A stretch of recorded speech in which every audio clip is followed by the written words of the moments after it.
Starlink এখন বাংলাদেশে, Elon মাস্কের স্যাটেলাইট ইন্টারনেট এখন আমাদের আকাশে। কিন্তু প্রশ্ন হচ্ছে, এটা কি সত্যিই আমাদের জীবন বদলে দিবে, নাকি এটা বড়লোকের খেলনা?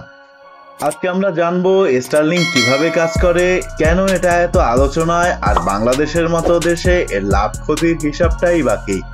ভাবুন তো, আপনি একটি পাহাড়ি গ্রামে থাকেন, চারপাশে প্রাকৃতিক সৌন্দর্য, কিন্তু ইন্টারনেট নেই। অনলাইন ক্লাস বাদ, ভিডিও কল অচল, এমনকি ইমেইল পাঠাতেও বেগ পেতে হচ্ছে। ঠিক এই সমস্যার সমাধান নিয়ে হাজির স্টারলিংক।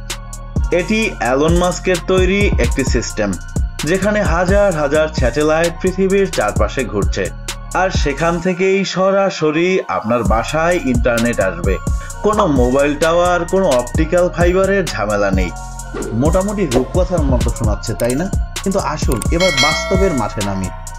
বাংলাদেশেও স্টারলিংকের পরিষেবা চালু হয়েছে, তবে এর জন্য আপনাকে প্রায় 47,000 টাকা দিয়ে একটি ডিভাইস কিনতে হবে, আর প্রতি মাসে 4,200 টাকা সাবস্ক্রিপশন ফি দিতে হবে। একবার ভাবুন, এটা কি আমাদের দেশের জন্য গ্রহণযোগ্য, নাকি এটা শুধু কর্পোরেট কিংবা এনজিওর জন্য?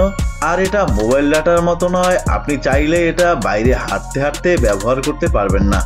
আপনাকে স্থিরভাবে বসতে হবে ছাদে বা খোলা আকাশের নিচে স্যাটেলাইট ডিশ দিয়ে। তবে এটাও ঠিক, দুর্যোগের সময়, যেমন সাইক্লোন বা বন্যায়, যখন মোবাইল নেটওয়ার্ক অচল হয়ে যাবে, তখন স্টারলিংক হতে পারে জীবন বাঁচানোর মাধ্যম। কিন্তু আসল প্রশ্ন, সরকার এই সার্ভিসকে কিভাবে দেখছে? কিছু বিশেষজ্ঞ বলেছেন, স্টারলিংকের মাধ্যমে নিরপেক্ষ ইন্টারনেট পাওয়া যেতে পারে, যেখানে রাজনৈতিক হস্তক্ষেপ বা ফিল্টার কম।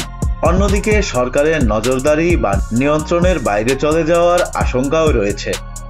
তো লাভ বেশি না ক্ষতি? আপনি যদি দুর্গম অঞ্চলে থাকেন, আপনার ইন্টারনেট অ্যাক্সেস জরুরি হয়, কিংবা আপনি যদি একটা এনজিও চালান, গবেষণা করেন, তবে স্টারলিংক হতে পারে আপনার গেম চেঞ্জার। কিন্তু আপনি যদি প্রতিদিন ফেসবুক, ইউটিউব, টিকটক স্ক্রল করেন আর অনলাইনে পাবজি খেলেন, তাহলে ভাই এটা আপনার জন্য না। স্টারলিংক একদিকে ভবিষ্যতের ইন্টারনেট, আবার অন্যদিকে এটি অনেকের ধরাছোঁয়ার বাইরে। তবে প্রযুক্তি যে গতিতে এগোচ্ছে, কে জানে, হয়তো কয়েক বছরের মধ্যে এই স্বাদ একদিন সাধ্যের মধ্যে চলে আসবে। আর যদি ভিডিওটি ভালো লাগে, তবে চ্যানেলটি সাবস্ক্রাইব করতে ভুলবেন না।